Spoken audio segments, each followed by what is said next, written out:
I got to talk to ABL, and this was literally just a wonderful, memorable moment for me. Talking to any of the people that you are influenced by, or feel the same way, or share the same ideas with, it's just awesome. And I have tried calling a couple times, and I have not got to talk to him. And this time I did, and so I'm super duper excited. And after I record this, I'm going to go look at the chat. My husband was looking at it, but didn't get a whole lot of time to. And my husband said that I said my YouTuber name wrong, by the way, too. So I went ahead and put my name in the chat for everybody. If hopefully people see. Let's go ahead and play this. Oh, and by the way, I hate my voice. Just so you guys know, like, even though I do videos, can't stand it. Okay, let's go. 574. You don't lie. Who am I speaking to? Hello. Yes, can you hear me? ABL. This is me. Oh, hi. This is Sarah. I can't believe I'm talking to you right now, so I'm gonna try and not freak out. I just want to tell you, just start off. I love you, and just you're great, and I love your content, and I think that you're other than other people online, you really kind of bring people in, and it's not an argument. It's just more of a conversation. So when I want to watch politics and relax, I gotta watch you. It's not as crazy. I just wanted to say that. Well, thank you. First. I appreciate it. But I'll get to my question. It's not about the Buffalo shooting, but it is about. I tried to call in the last time that you were doing Roe versus Wade, and I wanted to see what your opinion was. I've thought about this a lot. Try and make it quick.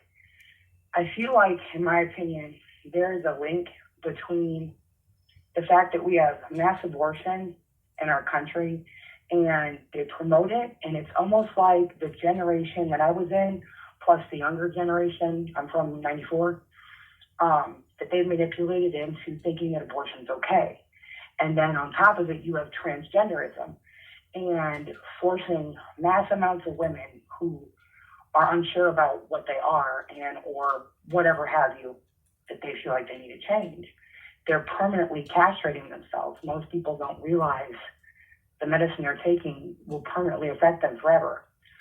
I feel like there's a link between that, population control, and it's almost like they knew it wouldn't work out the way it does in China, forcibly stopping people from having children and enforcing rules. So why not create a whole generation that is raised to think that these things are okay, so you're self-doing it. It's almost like being in a bad relationship and you're like, well, you could have left. You were in an abusive relationship. Why did you leave? Well, it's mental control.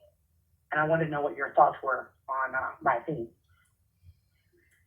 Well, yeah, that's definitely a thing. People sometimes have a hard time being able to really see what's going on because of how they've been conditioned mentally.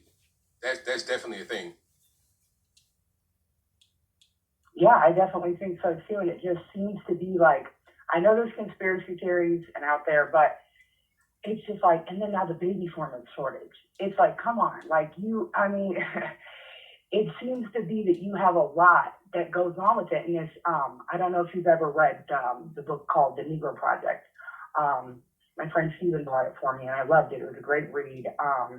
And it talks about Margaret Sanger's plan, her diabolical plan to make sure that people who were African American and also disabled to stop them from having children. And there's great history that shows us what their plan was. When I say great history, I meant like factual, by the way.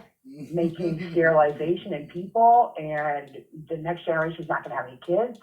And so it takes Christianity out of the next generation almost, so that they don't feel any emotion towards murder.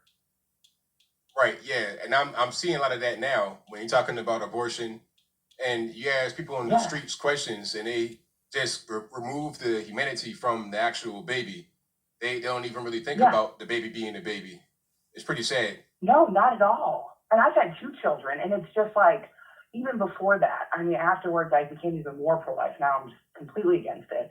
But I watch you, I watch Stephen Crowder, I watch, every conservative you could probably think of, the Gothics. I watch all of you guys. I love all of you.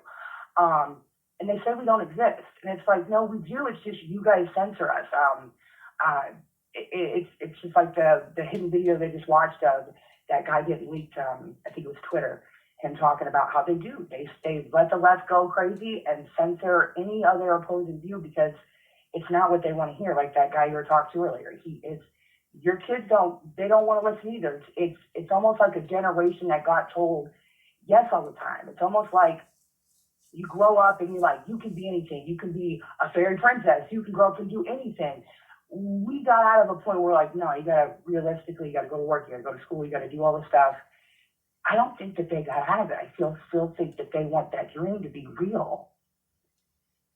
Yeah, I believe so. Yeah, and so just don't. It's almost like with the whole cosplay and all the different genders and with the adult baby stuff. That it's just so. And I feel like it all had the link to itself. That they knew what they were doing when they decided to push all these things, and they went ahead and like Sodom and Gomorrah. Just mind warped everybody to not see what's going on. And if you put so much information out, it's going to be hard unless you're really paying attention to decipher through everything. But I don't want to keep you for too long, but I'm so glad I got to talk to you. My name's Sarah, by the way, and I'm from Indiana.